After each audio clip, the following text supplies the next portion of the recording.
رفيق اللي كان غادي يقرا الكلمه عنده التزامات، لكن شد القطار باش يمشي، عنده شي التزامات شخصيه. واحد الرفيق غادي يقرا البيان ولا ما كيلتزموش هو، كيلتزم يعني القراءه ديال الكوليكتيف دي بروغريسيست ماروكان اون بلجيك.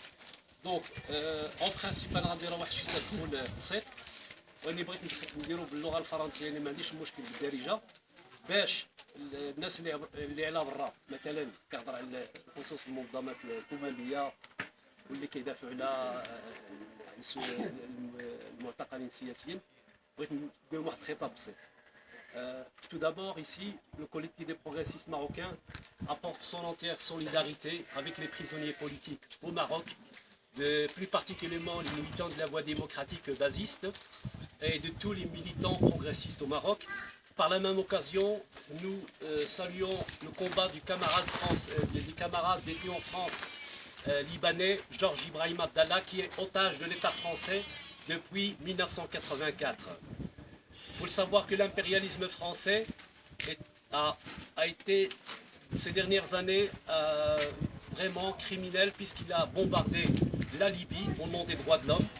Et il faut savoir une chose, c'est que, vu les événements qui s'est passé, je vais faire une petite analyse sur ce qui s'est passé des événements de 2014. L'UNEM d'Oujda avait anticipé de mener une action au niveau national pour lutter contre les mesures de classe du régime par rapport à l'enseignement. Qu'est-ce qui s'est passé? C'est-à-dire qu'un parti qui s'appelle la Voie démocratique, il ne faut pas confondre avec la Voie démocratique basiste, ont été instigateurs d'une série d'actes odieux. D'abord, il y a eu la lettre de M. Brahma, donc qui était, pas à son nom, mais au nom de son parti, qui est adressée au ministre de l'Intérieur, au ministre de l'Enseignement, au Premier ministre, pour les interpeller, pour qu'ils puissent intervenir militairement au sein de l'université. C'est-à-dire pour arrêter la lutte, et ils ont dénoncé des militants. Donc je m'adresse à l'opinion internationale, puisque madame, comment elle s'appelle, madame Riadi, qui est allée chercher de l'argent, et qui est pour moi une menteuse, qui est allée chercher uniquement de l'argent pour l'histoire de prix Nobel, mais avec cet argent, ils ne sont même pas capables de payer un avocat. C'est pas qu'ils ne sont pas capables, ils ne veulent pas. Ils mènent une politique de collaboration, de répression. Et tout ce qu'ils font, c'est qu'ils ont essayé par maintes reprises de récupérer la lutte des étudiants et des mouvements de masse. Mais aujourd'hui, nous avons fait un parti qui n'est même pas démocratique, qui n'est même pas réformiste, qui n'est même pas révisionniste. C'est un parti social-fasciste. Il applique des mesures qui sont vraiment odieuses et ils ont des moyens colossaux pour se payer des voyages avec l'argent au nom des droits de l'homme. Alors j'estime que l'AMDH au niveau national, elle ne représente pas les détenus politiques. Elle ne représente pas les droits humains au Maroc. Il faut dénoncer ce genre de manœuvre vraiment scandaleuse. Et je m'adresse aussi à l'opinion internationale. On doit demander aussi, nous avons le droit de demander des comptes. Qu'est-ce qu'ils font avec cet argent?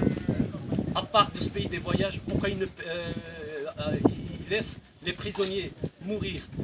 Ils mènent toute une campagne d'intoxication pour dire que les militants de la Voie démocratique basiste qui sont des criminels, ce qui est tout à fait faux. Il faut revendiquer leurs droits.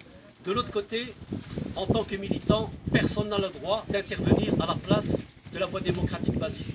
C'est une organisation indépendante, ce n'est pas un échiquier politique d'une boutique ou d'une autre. Si des groupes ou des organisations qui veulent recruter, ils n'ont qu'à travailler avec les paysans, ils n'ont qu'à travailler avec les ouvriers, et qui vont travailler avec les jeunes du quartier. Mais laisser le mouvement étudiant mener sa lutte. On peut être solidaire, on apportera notre solidarité avec l'UNEM, avec la Voie démocratique basiste, mais personne n'a le droit de faire de la politique à la place du mouvement étudiant.